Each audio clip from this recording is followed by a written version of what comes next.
What up, Bargain Bachelors here. It is a Saturday morning. We're hitting up yard sales.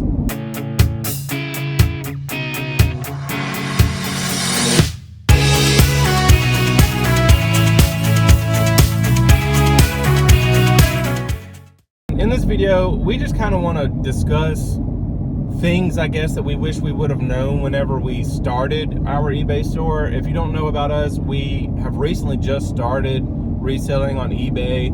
Probably what, JD, 2 or 3 months? Like 3 months ago. And so we're very new, and we really got into it kind of like y'all are now. We've watched a lot of people on YouTube and figured, you know, if they can do it, so can we. And so far it's worked out, but there has been some things along the way that we kind of wish we would have knew going into this whole process that we didn't know. So one of the biggest things that I wish we would have started with is checking sell-through rate.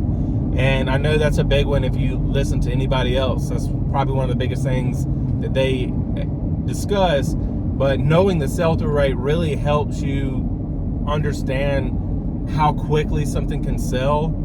Especially when you're starting out, you kind of want those quick sales to give you a little bit of momentum and a little bit of motivation to keep going with it. So that's definitely something I wish we would have started out with strong. I feel like we've developed our skills in that and it's getting better. But again, that's just something I wish we would have started with. What it is, how do you calculate it, and the importance of the sell-through rate.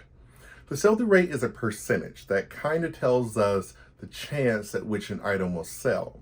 Now, just because an item has a high sell-through rate does not necessarily mean it's going to go flying off the shelves. It just means it has a really high chance or a really high probability of selling. So how do you calculate it? First, you got to find the item on eBay. Then you have to see how many of that item are currently listed. Then you have to filter out and find the number of items that have sold of the same item. And you take that number and divide it into the number that's currently listed. And that gives you your sell-through rate. For example, if you find an item on eBay and there are currently 50 of them listed, and you filter out and find that 100 of those items have sold, that means that item has a 200% sell-through rate. Now, if you take that same item and you see that there are 50 that have sold, that means that item has a 100% sell-through rate. And just for the sake of argument, say there are 35 of those items sold, that means that item has a 70% sell-through rate. So you want to use these numbers or these percentages to kind of decide whether or not you want to buy an item. An item with a lower sell-through rate, most likely you'll be sitting on that for a while. An item with a higher sell-through rate, it means there's a chance that it could sell fairly quickly. We use these numbers to determine whether or not it's worth it to invest in a particular product, because you don't want to be sitting on a bunch of inventory that's just tying up capital. So that's what the sell-through rate is, and that's why it's important. And I felt like we needed to clarify that just a tad bit more. So let's get back into the video. Another thing is brand awareness. So what we think is, you know, something that's really popular, that is going to sell really fast, may not necessarily be the case.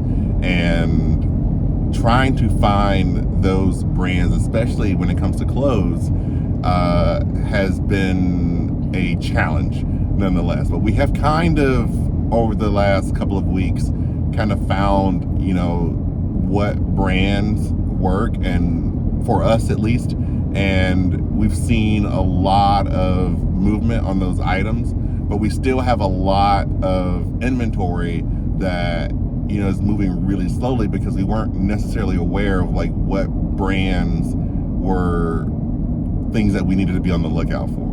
Yeah, and kind of to piggyback on top of that, kids shoes.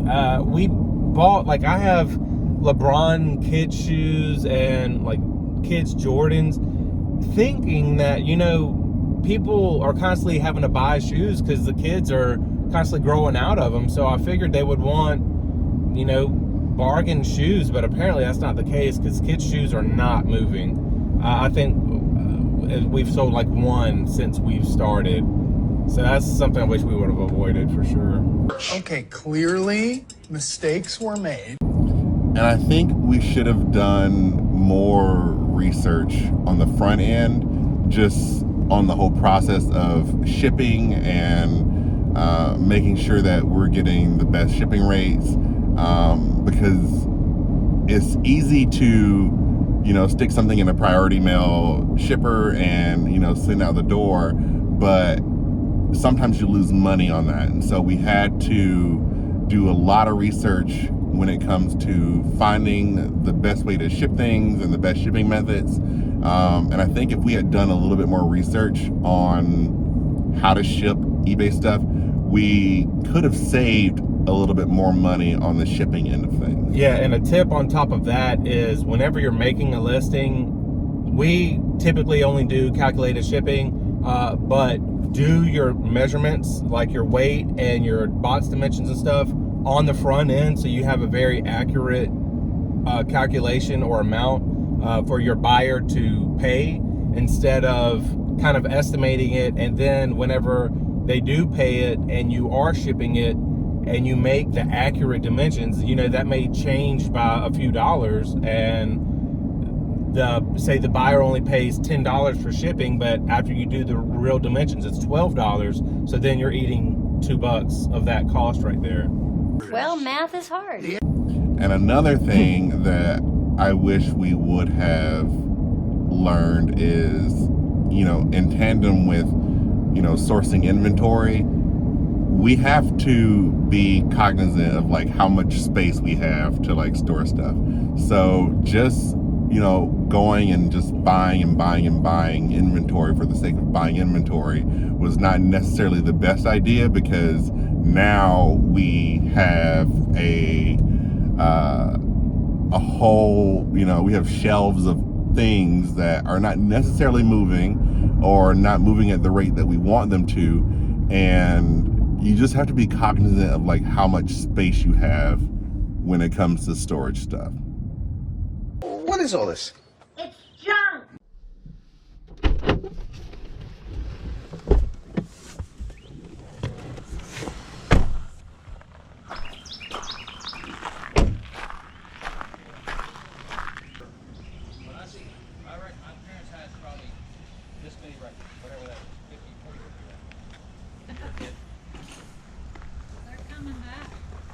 Anything we can add to our collection? I know, right?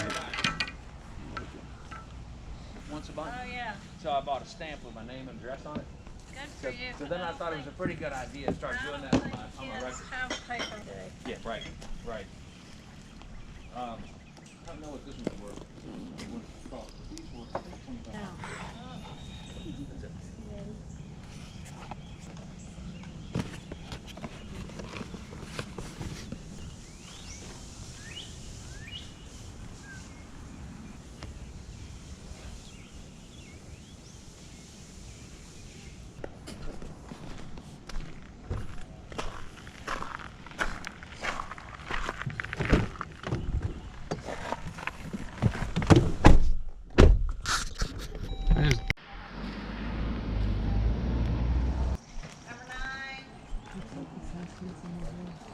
10. 41. Are you sure? Yeah. Good morning. That's my last basket right there. I hope you're together, because otherwise, but I'll find you another one. Yeah. Good morning.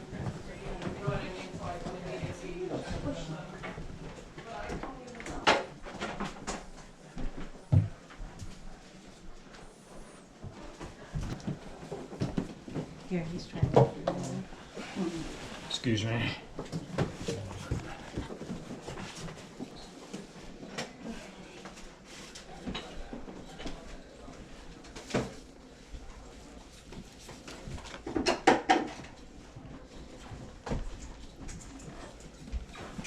I didn't find it. It was good. Oh, I'm sorry. That's all right. I didn't. Put these back for someone else. Just the ears are broke. That's all.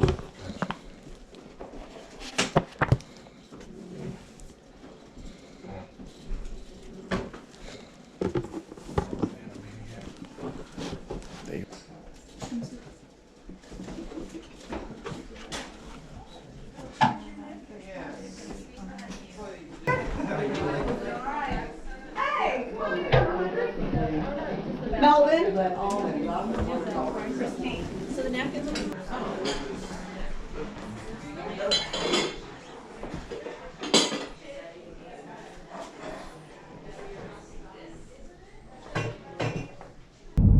All right, so we hit up like 3 or 4 yard sales and an estate sale.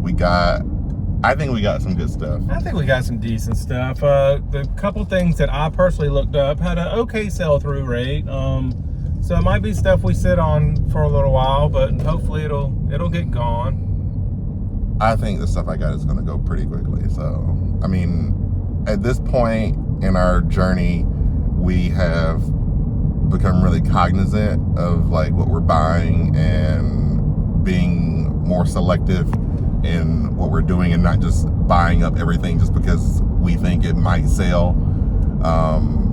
So I feel really good about what we did today, and this eBay thing is really trial and error. You just have to put stuff out there and see what happens. Yeah, it's a learning experience. I mean, even with the stuff that doesn't sell good or things that we've been sitting on since the beginning, it's things that we kind of know to have a better eye out for. Things that are selling real fast. Like he said, it's all trial and error, and all of it's a big learning experience. I'm learning. Until you get better at it. The ones that are making a lot of money is because they know what they're looking for. They have an eye for certain things. We don't even know what we're doing yet. And they know what they're doing, and we'll get there eventually. I mean, we just got to for sure learn it. There's a lot of resellers that have like a certain niche and they focus on those certain areas, and we have not found that yet. So we are just plugging away, whatever we find that we like. Yeah, what works, what doesn't work, and we're just kind of learning like along the way, different things. And maybe at some point we will find a specific niche, but right now I like the trajectory that we're on, and I am excited about kind of where we go from here at this point. We are flying by the seat of our pants. Yeah, and the last little tidbit, I guess, that I can say that I wish I knew that I'm currently learning now is that eBay's kind of a waiting game too. I mean, you're finding these items and stuff and listing it, but you got to keep in mind that this stuff isn't going to list within 24 hours. I mean, you list and wait and hope for this stuff to sell. So some weeks we'll have where we're selling multiple items in a week, and then some weeks we're not selling anything. And so it's easy to get discouraged on the weeks that you're not selling anything and kind of even lose motivation. So my biggest tip to you guys is stick with it. I mean, if it's something that you enjoy doing, don't do it if you don't like it and you're just doing it to make a side hustle money. I mean, this is something you need to kind of enjoy doing as well. So if you enjoy doing it, I would just say stick with it even on the down times. And then in the good times when things are selling, obviously you're going to be motivated to keep going. So yeah, and that's one thing I've learned too, is like, you just got to keep going. Sometimes you will have, those down times, and you can't let that be a discouraging factor. You just got to keep pushing through. But stay tuned. Hopefully we've got a lot more to come. We'll go through some of the stuff that we've found today, and I hope you guys grow with us. As we learn, I hope you learn. All right, Bargain Bachelors out.